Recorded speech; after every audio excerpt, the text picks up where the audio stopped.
सोच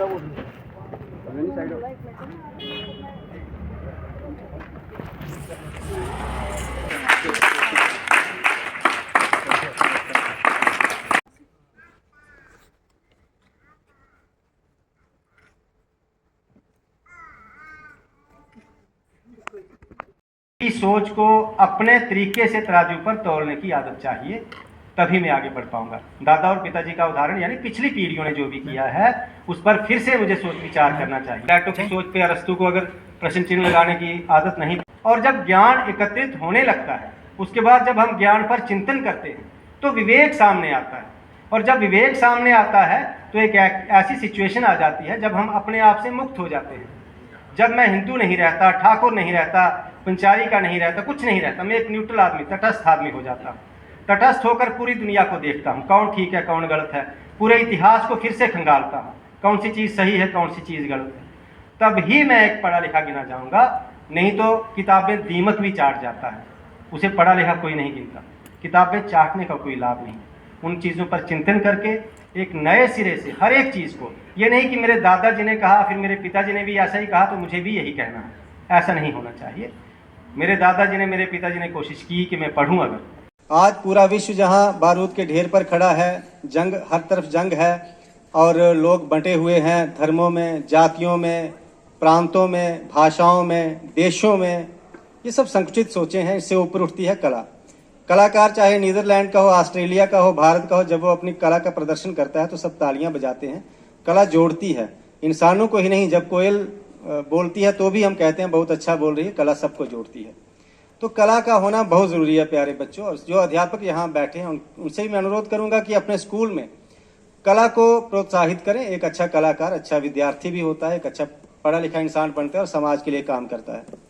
क्या फ़ायदा बहुत अच्छे अंक लेकर बहुत अच्छे ऑफिसर बनने का। एक बहुत बड़ा ऑफिसर अगर करप्ट है, या एक एमएनसी में काम करने वाला कोई लड़का जो अपने देश की दौलत, गरीबों की दौलत लूट कर अपने मालिक की तिजोरी भरता है, उस इंटेलिजेंट आदमी का क्या फ़ायदा। उससे अच्छा है अगर कोई कलाकार हो जो लोगों को सुख दे, शांति दे और खुशियाँ दे। पहली बात यह है। दूसरी बात यह है कि जो यहाँ कुछ लोग जानते हैं, मैं जानता हूँ, अनीता मैम भी उस बात को जानती हैं कि एक साधारणीकरण का सिद्धांत है। जब कोई कलाकार अपनी प्रस्तुति दे रहा होता है तो दर्शक उसके साथ जुड़ चुके होते हैं। जुड़ते जुड़ते वो तादात्म्य इस स्तर तक पहुंच जाता है कि दर्शक अलग नहीं रहता, वो प्रस्तुति कर रहा होता है। प्रस्तुति जो कर रहा है उसके बीच में चला जाता है, कलाकार के बीच में चला जाता है। उदाहरण के तौर पर हर साल हम रामलीला देखते हैं, जब रावण सीता को ले जा रहे हैं या वो कहते हैं कि रेखा के बाहर आकर भिक्षा दो। हम जानते हैं हर साल कि वो बाहर आएंगी और रावण उन्हें उठाकर ले जाएंगे, लेकिन हर बार हम कोशिश करते हैं कि काश सीता बाहर ना आए। हर बार दिल से सोच रहे होते हैं काश सीता बाहर ना आए। और जब रावण उनको घसीट रहे होते हैं और सीता जोर लगा रही होती हैं कि नहीं जाना, तो हम भी जोर लगा रहे होते हैं अपनी जगह पे खड़े रहकर। यह साधारणीकरण है। हम सीता हो चुके होते हैं उस वक्त। राम और सीता के प्रणय सीन में सारे मेल राम बन चुके होते हैं। सीता को हम माता कहते हुए भी हम नायक की भूमिका में होते हैं उस वक्त, और सारी महिलाएं उस वक्त सीता बन चुकी होती हैं। राम को भगवान कहते हुए भी वो नायिका के रूप में हो चुकी होती हैं। यह साधारणीकरण है। तो मेरी कोशिश रही डायरेक्टरेट में जितनी साल में रहा कि उस साधारणीकरण के सिद्धांत को कला में ढाला जाए। आज भी कुछ प्रस्तुतियां देखी जिसमें मुझे लगा कि ये बताना चाहिए। और आपको जब भी 15 अगस्त, 26 जनवरी किसी भी तरह की तैयारी करनी हो, हमें एक ध्यान रखना चाहिए, कोई भी जब प्रस्तुति तैयार की जाती है उसमें किसी एक रस को ध्यान में रखकर उसकी प्रस्तुति आपने तैयार करनी है पूरी तरह से। यानी कोई गीत, जैसे हम 3 गीत अगर मिक्स कर लेते हैं किसी प्रस्तुति में, तो पहले गीत के साथ जैसे ही पाठक अभी दर्शक जुड़ रहा होता है, अभिभावक सहृदय जिसे कहते हैं। सहृदय का अर्थ यही है जिसका हृदय बिल्कुल साफ सुथरा है। वो चाल नहीं समझता, वो सिर्फ जुड़ता है, उसको खुद पे कंट्रोल नहीं रहता। जब वो कोई चीज देख रहा होता है वो जुड़ जाता है, साधारणीकरण हो जाता है उसका। तो जब वो जुड़ने लगता है तब तक क्या होता है, बीट चेंज हो जाती है, गीत चेंज हो जाता है, वो नहीं जुड़ पाता। फिर नया गीत आ जाता है, नए गीत के साथ अभी वह जुड़ रहा होता है, तब तक वो गीत बदल जाता है, नया गीत आ जाता है। तो वह साधारणीकरण का सिद्धांत टूट जाता है और दर्शक आनंद नहीं ले पाता। इस बात को हम ऐसे भी समझ सकते हैं कि कोई ऐसी डिश जिसको बनाना हमें बिल्कुल भी नहीं आता हो, उसमें क्या क्या डाला जाता है, क्या क्या डाला गया है, क्या कम है क्या ज्यादा है, हमें नहीं आता हो, लेकिन हम चखकर बता सकते हैं कि ये अच्छी है या बुरी है। कोई कहेगा कैसे क्यों हुई बुरी, हम नहीं बता सकते, पर हम कह सकते हैं कि अच्छी नहीं है। अच्छी है तो हम कह सकते हैं इसका स्वाद अच्छा है। इसी प्रकार साधारणीकरण का सिद्धांत जिसे नहीं भी आता हो वो भी कह सकता है कि मज़ा नहीं आया इस आइटम को देखने में। तीसरी बात अब जो मैं कहने जा रहा हूँ वो ये है कि प्यारे बच्चों और सब जो टीचर्स यहाँ जुड़े हुए हैं, 5 साल का एक तजर्बा रहा है कि ईश्वर की कृपा रही, बहुत अच्छे साथी रहे डिस्ट्रिक्ट लेवल पे, जोनल लेवल में, कि जैसे ही मैं डायरेक्टरेट में गया था उसके बाद बहुत सारी हमने नेशनल लेवल की प्रतियोगिताएं जीती, अलग अलग कला उत्सव भी, दूसरी भी। इसके लिए आपको एक बात ध्यान में रखनी है, जो क्लासिकल आइटम्स हैं, अब सच्चा आदमी वही है जिसको अपनी कमजोरियां भी पता हो और अपनी ताकतें भी पता हो। भ्रम लेकर जीना बहुत गलत है। कल्याण राग अभी एक बच्चा गा रहा था, मुझे तो संगीत की उतनी समझ नहीं, यहाँ महेंद्र जी बैठे हैं, जानकार हैं, वो सुर तोड़ रहा था। कल्याण राग क्या है, पूरी तरह से उसे हमें समझना चाहिए और कोशिश करिए कि जब भी आप कोई प्रस्तुति देते हैं, अभी देखिए यहाँ जो बच्चे बैठे हैं, मैं उनका हौसला बढ़ाना चाहता हूँ इस मंच से, जिन्होंने वो मोबाइल वाला एक माइम किया था, बहुत बढ़िया वो आपने किया। फिर आप सोचते होंगे कि बढ़िया किया तो हम पहले नंबर पे क्यों नहीं आए। सारी चीज़ें आप देख, कोई गीत है, कोई नृत्य है, कोई और प्रस्तुति है, आगे वही जाएगी जो हमारे इलाके को, हमारे प्रांत को रिप्रेजेंट कर सके। ये आपने पूरा ध्यान रखना जब भी कोई आइटम तैयार करनी है। तो उसके लिए जैसे कोई फोक कल्चर की चीज़ है, हमारा फोक है, लोकल फोक, उसको लेकर जाना अच्छा रहता है।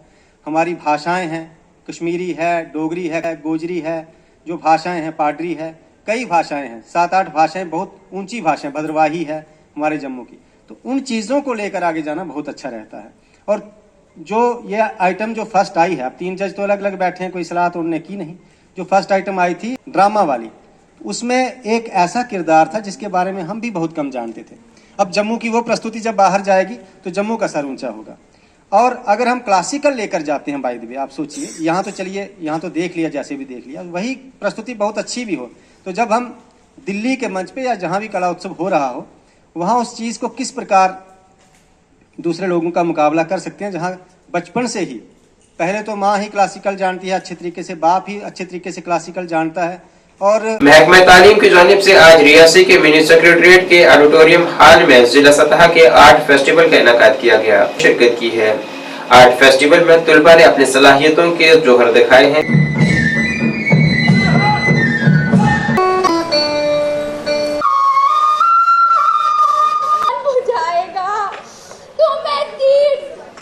तो साफ है कि एस्थेटिक सेंस बच्चों में होनी चाहिए। जब तक ना एस्थेटिक सेंस होगी तब तक पूरी तरह से सब्जेक्ट्स को समझने में भी सफल नहीं हो पाएंगे वो। और एक और बात जो रहती है इसमें, बच्चे जो शाइनेस बच्चों में हेजिटेशन है, हिचकिचाहट रहती है, उससे भी बच्चों को बाहर लाना है। और ख़ास तौर से दूर दराज गाँव के बच्चे, स्कूलों से होता हुआ, जोनल स्तर से होता हुआ डिस्ट्रिक्ट पे जब ये प्रोग्राम पहुँचता है, तब तक आत्मविश्वास बहुत बढ़ चुका होता है। कलाएँ भी जो लोकल कलाएँ हैं, हमारी मातृभाषा, हमारी मातृ क्षेत्र की कलाएँ, उनको भी थोड़ा बढ़ावा मिलता है इससे। तो यही एक मकसद रहता है इसका। जी बिल्कुल, वर्चुअल वर्ल्ड ने एक्चुअल वर्ल्ड को पूरी तरह से ऐसे घेर सा लिया है इस वक्त। पर मुझे लगता है कि शायद उकता जाए समाज, धीरे धीरे इस चीज़ से उकताने लगेंगे हम, और शायद फिर से वापस लौट पाएँ। और ऐसे प्रोग्राम जैसे आज एक कमाल का प्रोग्राम, शानदार प्रोग्राम हुआ है, ये इस चीज़ की निशानदेही करते हैं कि वर्चुअल वर्ल्ड से थोड़ा उकता रहे हैं हम। सब बैठे रहे, आखिर तक बैठे रहे, आनंद लिया सबने, और मोबाइल सबके बंद रहे। तो उससे लगता है कि शायद अब धीरे धीरे वो समय आ रहा है जब हम एक रियल वर्ल्ड की तरफ घूम रहे हैं।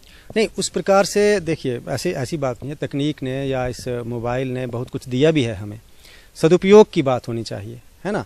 अब जिस शेर पे हम बैठे हुए हैं इससे उतर नहीं सकते। तकनीक एक ऐसी चीज़ है जो वर्षों से बढ़ रही है, दिन ब दिन, और बढ़ रही है। इससे उतर जाएंगे तो तभी ये शेर हमें खा जाएगा। अब है कि इसको डायरेक्शन कौन सी दी जाए, है ना। तो we are riding a line. अब देखते हैं किस तरफ इसको ले जाना है। सबको अपनी अपनी सूझबूझ का प्रदर्शन करना चाहिए और इसको सही दिशा में ले जाना चाहिए। तकनीक का सही फ़ायदा उठाना चाहिए। अब देखिए, जब हमारा समय था, एक किताब के लिए भी हमें जम्मू दिल्ली तक लोगों तक संपर्क करना पड़ता था कि कोई किताब, फलानी किताब है, हमें नहीं मिल रही, पर आज उसे हम घर बैठे देख सकते हैं। ऐसी कई चीज़ें हैं, पूरे वर्ल्ड के बारे में जान सकते हैं, अच्छी चीज़ों के बारे में जान सकते हैं। अब हमें देखना है तकनीक का इस्तेमाल हमें कैसे करना है। जिला रियासी के स्कूली बच्चों के हौसले बुलंद करने और अपने फन को सबके सामने दिखाने के लिए जिला सतह के आर्ट फेस्टिवल का इनेकाद किया गया। मुख्तलिफ स्कूलों के तलबा ने पेंटिंग और गाने जैसे मुकाबलों में हिस्सा लिया। Sir as a chief guest आप यहाँ पे आए थे और ऐसे प्रोग्राम्स कराना कितना इम्पोर्टेंट है, खासकर दूर दराज पहाड़ी इलाकों के बच्चों के लिए टैलेंट उभर के आता है। इसमें सिर्फ टैलेंट उभरने तक की बात नहीं है। आज दुनिया को, सारी दुनिया को जिस चीज़ की ज़रूरत है वो है एस्थेटिक सेंस। और मेरे ख्याल से कला का विकास जिस प्रकार होगा उतनी एस्थेटिक सेंस लोगों में आएगी, प्रेम बढ़ेगा। और ये जो त्यौहार हैं भारतीय संस्कृति में वो भी इसी चीज़ को बढ़ावा देते हैं, जिसमें कलाएँ आदमी की सामने आती हैं। आज पूरी दुनिया बारूद के ढेर पे खड़ी है, नफ़रत के ढेर पे खड़ी है। और ऐसे में इस प्रकार के कार्यक्रम होना, न सिर्फ कला उत्सव बल्कि कला के जितने भी कार्यक्रम हैं वो सब होना बहुत ही ज़रूरी है। और अब रही बात दूर दराज के बच्चों के लिए, तो उनको भी एक अच्छा एक्सपोजर मिलता है, मंच पे आकर बोलने की आदत पड़ती है और अपने अगले जीवन में उनकी जो हेजिटेशन है, हिचकिचाहट है, वो ख़त्म होती है।